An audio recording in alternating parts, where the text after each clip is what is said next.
Le Réseau des sports est fier de vous présenter la 11e manche de cette saison 2023 de la Coupe Nissan Sentra.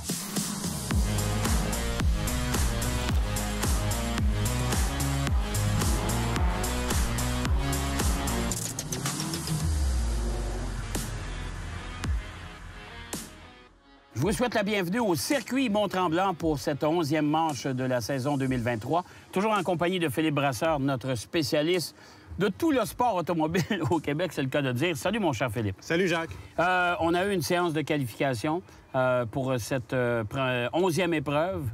Là, ça va commencer à se décider qui sera champion. Est-ce que ce sera aujourd'hui? Est-ce que ce sera la semaine prochaine? On ne sait pas. Mais pour l'instant, la séance de qualification commence à nous parler. Oui, elle commence à parler, Jacques, effectivement, parce qu'on a les 3 premiers au championnat qui sont les 3 premiers de cette séance de qualification avec Alexandre Fortin, Nicolas Barrette et Valérie Limoges. Alexandre Fortin, il peut effectivement décrocher le titre dès aujourd'hui, dès cette 11e épreuve. Mais on sait que Nicolas Barrette est toujours extrêmement compétitif au circuit Mont-Tremblant. Valérie Limoges veut aussi continuer sa séquence de victoires vue lors des précédentes épreuves.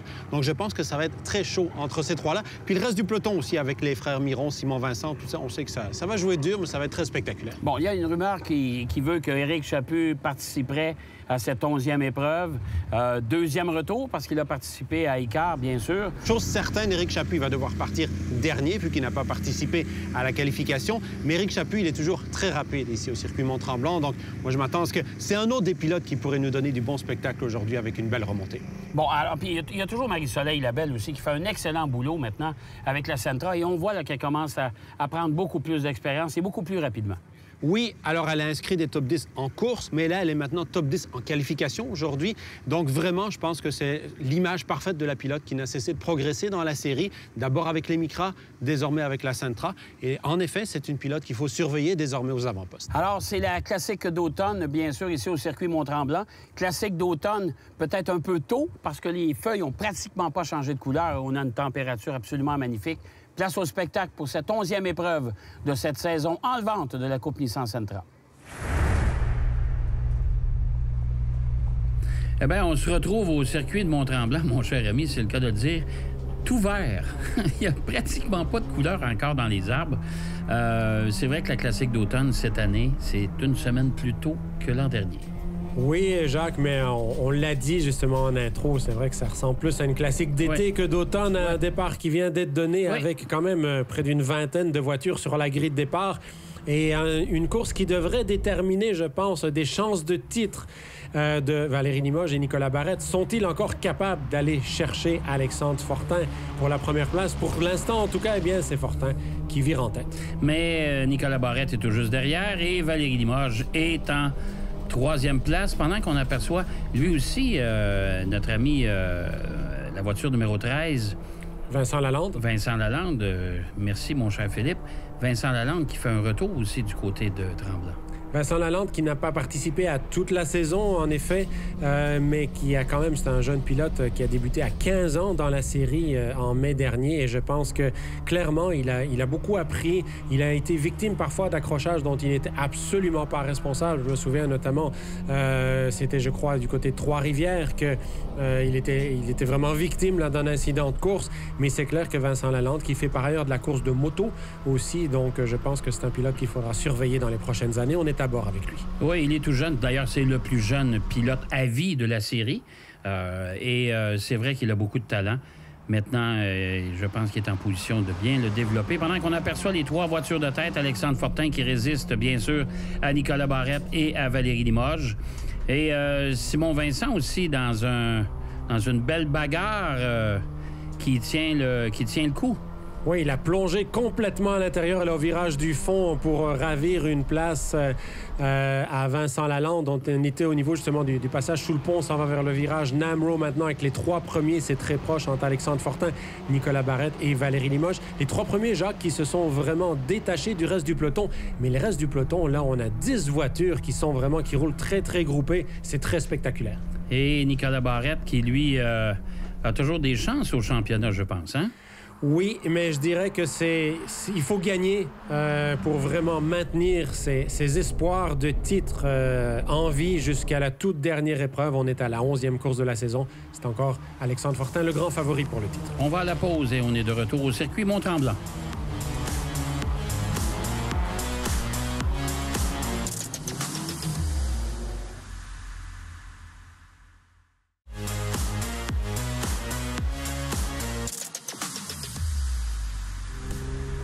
De retour au circuit Mont-Tremblant, c'est vraiment un circuit magnifique, Philippe. Circuit magnifique, Jacques. Effectivement, on est à bord avec Jean Audette qui se bataille justement dans ce peloton qu'on disait avant la pause, là, très spectaculaire. Alors qu'en tête, eh bien, c'est toujours Alexandre Fortin sous la menace de Nicolas Barrette. On voit Nicolas vraiment... C'est clair que son abandon au circuit de Mosport lors de la précédente épreuve a été très coûteux en points de championnat.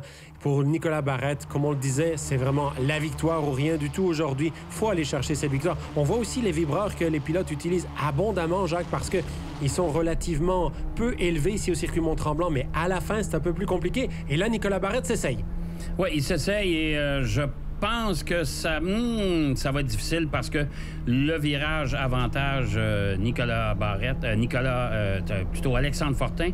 Et mais là, on se chamaille. Oui. Il y a eu un petit contact. Effectivement, Nicolas Barrette qui n'a pas voulu céder, mais là, il se retrouve à l'extérieur d'Alexandre Fortin. Ça va être compliqué, mais on s'en va vers la longue ligne droite. Qu'est-ce que ça va donner, Jacques? Pour l'instant, en tout cas, Nicolas Barrette est bien placé pour tenter peut-être de profiter de l'aspiration. Il ne cherche pas nécessairement à en profiter pour l'instant. Il déboîte tout de suite. Il va tenter de se retrouver à l'intérieur, ici, au bout de cette ligne droite. Et on sait que Nicolas Barrette, moi, j'ai remarqué depuis le début de la saison, freine toujours un peu plus tard. Et c'est un peu ce qui se passe. Il va prendre la première place à Alexandre Fortin, justement dans le virage que tu viens de mentionner. Alors, une belle manœuvre de la part de Nicolas Barrette. Et pour l'instant, c'est certain qu'Alexandre Fortin n'a pas besoin de gagner pour demeurer en tête du championnat. Donc, pour lui, la situation n'est pas dramatique, évidemment, advenant une victoire de Nicolas Barrette ou encore de Valérie Limoges. On voit ces trois pilotes-là qui roulent groupés pour l'instant.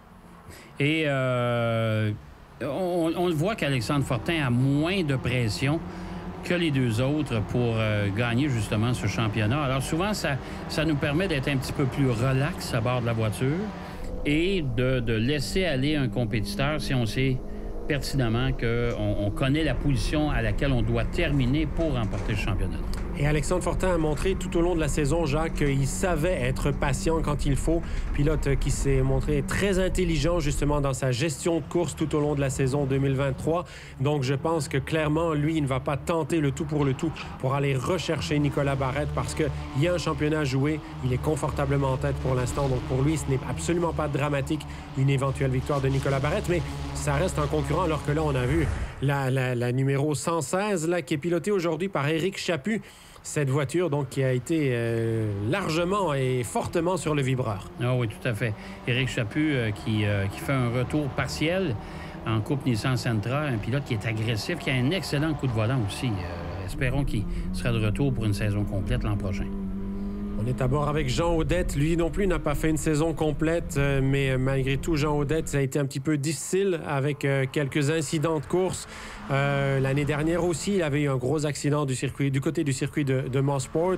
On espère le voir pour une saison complète, alors que là, on voit Nicolas Barrette qui est parti un petit peu de travers, où ça a failli profiter à Alexandre Fortin. Alors, ça bagarre fort. Pendant que Simon Vincent, lui, maintient une 4e position. Vincent Lalande, qui est tout juste derrière lui aussi, qui fait du bon boulot pour son retour en piste.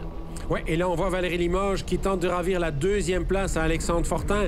Encore une fois, quelle va être la réaction d'Alexandre Fortin? Clairement, pour l'instant, on est vraiment très, très proche. On est côte à côte, mais là, je pense que Valérie Limoges devrait gagner la position. Oui, tout à fait. Mais je pense, pendant qu'on a vu en Mortaise Vincent Lalande, qui s'est fait passer par Mathieu Miron. Alors, Alexandre Fortin, est-ce qu'on a des soucis de son côté? Est-ce qu'on a quelque chose qui ne fonctionne pas? Je suis un peu étonné. Il la joue un peu relax, comme dirait l'autre. Hein? Il la joue relax, mais pour l'instant, c'est certain que il est encore en contrôle de la situation pour le titre, bien entendu. Simon Vincent, lui, à la 4e position, eh bien, il mène ce groupe des pilotes qui cherchent à tout prix à rejoindre les 3 premiers. On voit quand même qu'il y a un écart assez important. Vincent Lalande, lui, a perdu une position pour l'instant, mais malgré tout, maintient sa place dans le top 7. Oui, tout à fait. Pendant qu'on monte vers le fameux pont, comme je disais si bien. C'est un circuit, Mont-Tremblant, c'est un circuit aussi qui a beaucoup d'histoire, un peu comme Mosport. On a déjà eu de la Formule 1 dans les années 67, 68. À 2 reprises, 1968 et 1970, effectivement. 2 grands prix de Formule 1 disputés du côté du circuit Mont-Tremblant avant qu'il soit, il y a une vingtaine d'années, acheté par Lawrence Stroll qui le rénove entièrement. Et il a été fermé à ce moment-là pendant une saison complète de courses avant ses rénovations. Des rénovations qui ont permis de réorganiser des courses internationales avec une homologation pour ce type d'épreuve, que ce soit de l'endurance, de la Grand Am. Et puis même une fois, en 2006, l'IndyCar, la série Champ Car à l'époque, qui était venue se produire au circuit Mont-Tremblant. Alors, Nicolas Barrette qui a pris ses distances un peu sur Valérie Limoges. Et c'est toujours, bien sûr, Alexandre Fortin qui est en 3e place. On va aller faire une pause. On sera de retour au circuit de Mont-Tremblant dans quelques secondes.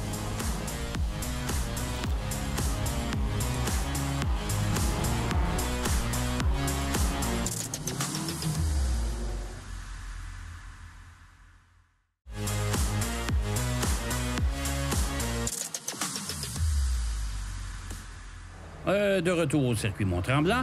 Et c'est toujours le statu quo en tête. Je pense que le peloton de tête s'est détaché grandement des autres, pendant qu'on aperçoit ici Simon Vincent, Mathieu Miron, Daniel Fortin et Vincent Lalande. Alors, Daniel Fortin qui a gagné une position.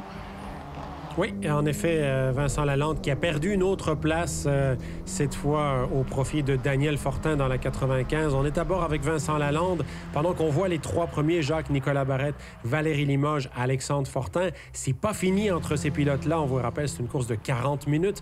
Donc, c'est certain que tout reste encore à faire. Là, clairement, Nicolas Barrette, est-ce qu'il se dirige vers sa première victoire en Sentra? On lui souhaite, évidemment, parce qu'il a réalisé de très, très belles performances depuis le début de la saison, mais rien n'est fait pour l'instant. Oui, tout à fait. Alors, pendant qu'on aperçoit le 2e peloton mené par Simon Vincent,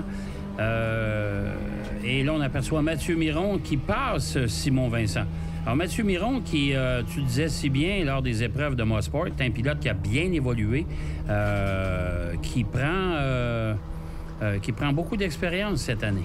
Très talentueux aussi, Mathieu Miron. Donc, c'est lui maintenant à la tête de ce groupe, de ce second groupe, comme tu l'as dit, Jacques, pendant qu'on voit Vincent Lalande qui tente de faire l'extérieur à Daniel Fortin. Vincent Lalande, ça ne passera pas cette fois-ci. Là, c'est certain que c'est peut-être un petit côté, je dirais, une petite erreur de recrue, mais au moins, il s'est essayé. Il a maintenu la voiture sur la piste. Très belle manœuvre malgré tout. Oui, mais Vincent Lalande progresse. Il faut qu'il se donne le temps. Il a le temps, d'ailleurs, à l'âge qu'il a. Bien sûr, il y a de belles années devant lui. Donc, il continue à prendre de l'expérience. Puis, pendant qu'on voit Simon Vincent qui ne veut pas s'en laisser imposer par Mathieu Miron, mais c'est raté pour le passé. Et Mathieu Miron va demeurer devant lui. Oui, et puis on voit que là, Simon n'a pas été en mesure de prendre l'intérieur au niveau du virage du pont comme il avait fait tout à l'heure face à Vincent Lalande, pendant que les 3 premiers viennent de prendre un tour à la Micra numéro 425, celle de Max Poirier. Alors, on est à bord de la voiture de Simon Vincent. Derrière la voiture de Mathieu Miron, pare-choc en moins. Ça, je ne sais pas si vous l'avez remarqué. Oui, c'est certain qu'il y a eu des petits éléments de carrosserie tout au long de cette saison 2023 qui ont parfois eu tendance à reprendre leur liberté là, suite à des contacts, soit avec un mur, avec un rail, avec un autre concurrent parfois. C'est clair que ça reste de la course automobile. Globalement, on peut dire qu'il y a quand même beaucoup de respect dans la Coupe Nissan Sentra. Il faut le souligner. Mais malgré tout, ce sont des voitures qui sont toutes identiques. Là, on ne peut pas jouer sur la puissance de son véhicule ou sur la capacité de freinage plus importante qu'un autre. Les voitures sont toutes identiques. Donc, ce sont des tout petits réglages, la pression des pneus notamment, et évidemment, c'est le talent du pilote qui fait toute la différence. Donc, c'est vrai qu'on retrouve souvent comme ça des voitures très, très proches les unes des autres. C'est tout à fait normal. Et de toute façon, même les éléments de carrosserie des voitures demeurent les mêmes que les voitures de production. Alors, il n'y a pas de modification d'apporter à la carrosserie. Alors, c'est sûr que la moindre touchette ou des touchettes à répétition peuvent faire perdre certains éléments. Et là, Alexandre Fortin semble avoir certaines difficultés avec sa boîte de vitesse et ce sera, je pense que c'est l'abandon. On le voit ralentir. Malheureusement, Alexandre Fortin devra abandonner cette épreuve. C'est malheureux pour lui. Et ça va ouvrir la porte aux deux autres prétendants au titre, là. Oui, tout à fait. On voit Alexandre Fortin. Donc, clairement, voilà, c'est l'abandon. Tu l'as dit, Jacques. Souci au niveau de la boîte de vitesse. On tente de... non, vraiment, il n'y a rien qui voulait rentrer. Là, Alexandre Fortin, ça va être coûteux pour le titre. Ça va faire en sorte qu'évidemment, il espérait pouvoir assurer le titre de champion 2023 aujourd'hui à l'issue de l'avant-dernière épreuve de la saison. Ça ne sera pas le cas. Il faudra attendre la dernière course. Ça va permettre, si Nicolas Barrette gagne, on dit bien si parce que l'épreuve n'est pas finie, mais si Nicolas Barrette gagne, c'est certain qu'il va avoir peut-être une trentaine de points. C'est encore beaucoup, sachant qu'une victoire rapporte 50 points, mais ça met aussi une certaine pression sur Alexandre Fortin qui ne peut pas se permettre une deuxième erreur, je vais dire comme ça, ou un deuxième souci, parce qu'ici, évidemment, c'est un souci mécanique lors de l'ultime course de la saison. Alors, pour l'instant, ça préserve le suspense pour la fin de la saison. Alors, pour une 9e année consécutive, mon cher Philippe, on connaîtra le champion à sa dernière épreuve de la saison. Je pense que c'est encore une fois la preuve de toute l'intensité de la Coupe Nissan Sentra, une intensité qui se joue aussi pour la victoire entre Nicolas Barrette et Valérie Limoges. Ils ne sont plus que deux à viser cette épreuve. On va aller faire une pause et on sera de retour tout de suite après pour connaître finalement le vainqueur de cette avant-dernière épreuve de la saison 2023.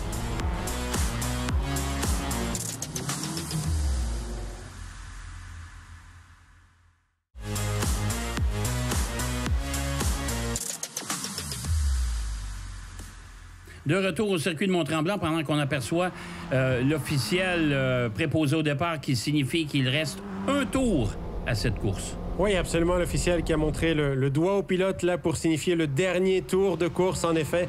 Avec donc ici, on a à l'image Mathieu Miron en 3e position qui tente de garder ce podium face à Daniel Fortin, Simon Vincent ou encore Vincent Lalande. Beaucoup d'actions entre ce groupe de pilotes. Alors, c'est là qu'on va voir si tout le monde va être capable, en mesure en tout cas, de garder sa position jusqu'à la fin, pendant qu'on est à bord de la voiture de Simon Vincent. Simon Vincent qui va bagarrer jusqu'à la fin, mais Mathieu Miron est vraiment parti, là. Oui, je pense que Simon Vincent aimerait beaucoup aller chercher un deuxième podium consécutif dans la série avec une Sentra. On se souvient qu'il a réalisé l'exploit à Mosport lors de la précédente course. Mais pour l'instant, Simon, ça va être compliqué parce qu'il y a aussi Nicolas Miron qui est dans ce groupe. J'ai vu aussi Daniel Fortin. Donc, vraiment, c'est pas gagné pour tous ces pilotes. Non, c'est ça. Justement, il y a Daniel Fortin qui, lui, voudrait bien ravir cette position au podium à Mathieu Miron pendant qu'on est à bord de la voiture de Valérie Limoges. Valérie qui se retrouve en tête, encore une fois. Et ça, c'est une très bonne nouvelle. Deuxième place pour l'instant pour Valérie, c'est toujours Nicolas Barrette qui mène l'épreuve. On vient de prendre un tour à la numéro 7, celle de Jean-François Couture, qui avait roulé en début de saison en Micra, qui a eu un accident du côté du Grand Prix Trois-Rivières, et là qui débute avec une Sentra. Jean-François Couture, c'est la numéro 7. On devrait le revoir pour l'ensemble de la saison prochaine. On s'en réjouit.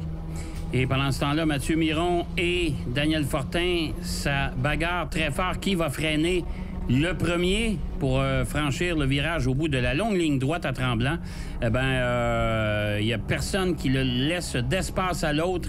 Et Daniel Fortin voudrait bien, mais Mathieu Miron conserve quand même sa position. Pendant que Simon Vincent, là, vient passer Daniel Fortin. Oui, vraiment, ça s'est joué à peu de choses là, entre tous ces pilotes. C'est Mathieu Miron qui a réussi à préserver cette place de podium pendant que c'est la victoire pour Nicolas Barrette. Première victoire en Sentra pour Nicolas Barrette. Et Valérie Limoges qui termine en 2e place. On retrouve ensuite Mathieu Miron en 3e, Simon Vincent 4e, Vincent Lalande qui complète le top 5 devant Daniel Fortin, Nicolas Miron, Marie-Soleil Labelle pour son retour est en 8e place. Par la suite, eh bien, soulignons également la victoire du côté de la classe Micra de Raphaël Saint-Pierre. Cette fois, Raphaël Saint-Pierre devant Nicolas Lévesque et Charles-Étienne Boucher. Bon, je suis vraiment content pour elle. Quelle belle course là, de A à Z. Il y a des courses que je fais beaucoup de gestion, que je reste en arrière en me disant je vais vraiment attendre les erreurs. Là, je me suis dit non, là, c'est vraiment à mon tour. Là. Il reste 2 courses à la saison. Je voulais tellement la victoire que là, c'était merci, bonsoir, je passe. Ça a bien été. Après 2 tours, j'étais en avant, puis là, je suis resté là. Belle longue course, belle constance, puis tellement le fun. Là. Quel beau feeling. Ah, ouais, je pensais à plein de choses. Je pensais au trophée, les points, tout. Mes pneus, à la fin de la course, c'était vraiment la voiture en tant que telle pour vraiment bien finir. C'est ça qui est le fun, on est tellement une belle batteur pour le championnat, mais en même temps pour la victoire aujourd'hui. Fait que là, j'avais Limoges en arrière en me disant, là, les points, là, j'étais sur la piste, puis je pensais aux points, je faisais mes calculs, j'étais là, si je gagne, là, OK, parfait, là, on va commencer par gagner, là. Je te dis, là, c'est fou, là, ma tête me roulait tout le long pendant la course, puis fallait que je finisse. Le dernier tour, il était vraiment stressant. Quand il m'a dit un tour, puis elle était quand même proche, c'était tellement travailler fort pour avoir une victoire. Non. La victoire était en poche, mais là, c'est le championnat qui reste à aller confirmer ça. Aujourd'hui, j'ai fini en 2e position. On avait qualifié 3e. Je sais qu'Alexandre a eu des petits problèmes techniques. Là. Je sais pas trop qu'est-ce qui est arrivé avec lui, mais on sort quand même avec des précieux points. C'est sûr que le championnat, c'est un peu difficile pour nous cette année, mais écoute, des podiums, on aimerait bien s'en faire, puis peut-être même une victoire demain. Donc, on va donner tout ce qu'on a. Bien là, c'est sûr que le championnat, il est un peu dur à atteindre pour nous. Là. Ça prenait plus un miracle. Donc, les premières places, c'est toujours le fun de finir sur une bonne note. J'aurais aimé mieux être un peu plus compétitif dans le championnat puis me battre vraiment en fin de semaine où j'avais vraiment des chances. Mais malheureusement, c'est pas le cas cette année. Donc, on va essayer de finir sur la plus haute marche puis regarder pour l'année prochaine. C'était chaud. Le départ était quand même relativement très serré. J'ai essayé de monter le plus vite possible dans les positions. Puis j'ai réussi à tenir la tête jusqu'à la fin de la course. C'était toute une bataille. Honnêtement, on avait tout le temps d'espoir d'avoir des bons résultats cette année. L'année passée, vu qu'on a partagé un véhicule, on n'a pas eu beaucoup de temps de piste respectivement. Puis vu que c'est un châssis quand même très différent de ce qu'on est habitué de conduire, traction qui colle beaucoup, l'adaptation était quand même assez élevée pour être rapide. Ça s'en vient, à chaque course, on fait du progrès puis on est plus content. Ma course a super bien été. On a bien setupé l'auto. J'en ai beaucoup profité au départ. Là. Tu vois de la Sentra qui était à droite, là, qui a bloqué un peu. Il y a des autres micros. Moi, j'en ai profité tout de suite, plongé à l'extérieur. Après ça, j'ai mené tout le long sans problème. Là. Ça a bien été. Ça se passe super bien. Là. On est toujours propre. Là. On se touche pas. Puis on fait toutes des belles courses propres. J'aime beaucoup. La piste, j'aime beaucoup le virage numéro 1. Là. Arrive en haut, c'est à l'aveugle un petit peu, ça lève un petit peu. C'est pas mal mon virage préféré. Là. Alors, une épreuve, encore une fois, inattendue. Le meneur au championnat, malheureusement, n'a pas terminé, mon cher Philippe. Et là, ça va compliquer les choses un peu. Bien, c'est un rebondissement, on peut dire, inattendu, Jacques, effectivement, parce qu'Alexandre Fortin avait été extrêmement régulier. On sait qu'il n'avait pas terminé une des courses ici au mois de mai, au circuit Mont-Tremblant, mais c'était essentiellement parce qu'il il avait perdu un élément, il avait dû rentrer à cause des normes de bruit de la piste. Mais, je veux dire, là, bon, c'est vrai qu'il y a un souci mécanique. Ça permet à Nicolas Barrette qui gagne sa première victoire dans la série. Il faut le souligner parce que c'est pas une première victoire par défaut. C'est vraiment une première très, très belle victoire. Il a tout le temps été en lutte pour gagner cette épreuve. Il remporte donc cette course et il réduit l'écart à 30 points au championnat. 30 points, Jacques, c'est pas beaucoup quand on sait qu'une victoire en rapporte 50 en Coupe Nissan Sentra, donc tout va rester possible au niveau du championnat. Par contre, Valérie Limoges, elle, avec désormais 51 points de retard, à toute fin pratique, c'est terminé ses chances de second titre consécutif. OK, même si les deux autres pilotes ne finiraient pas, Valérie, ça va être plus compliqué. Alors, non seulement il faudrait qu'ils ne finissent pas, mais qu'ils ne participent pas. Ah bon? Voilà. Ça, puis un billet gagnant de 6,49. Là, pour Valérie, malheureusement, ce ne sera pas un deuxième titre cette année. Alors, pour la 9e année consécutive, bien sûr, on connaîtra le champion de la Coupe Nissan Sentra la semaine prochaine seulement pour la grande finale, la 12e épreuve de cette saison 2023. D'ici là, soyez prudents, mais je vous donne rendez-vous, bien sûr, pour cette épreuve ultime de la Coupe Nissan Sentra.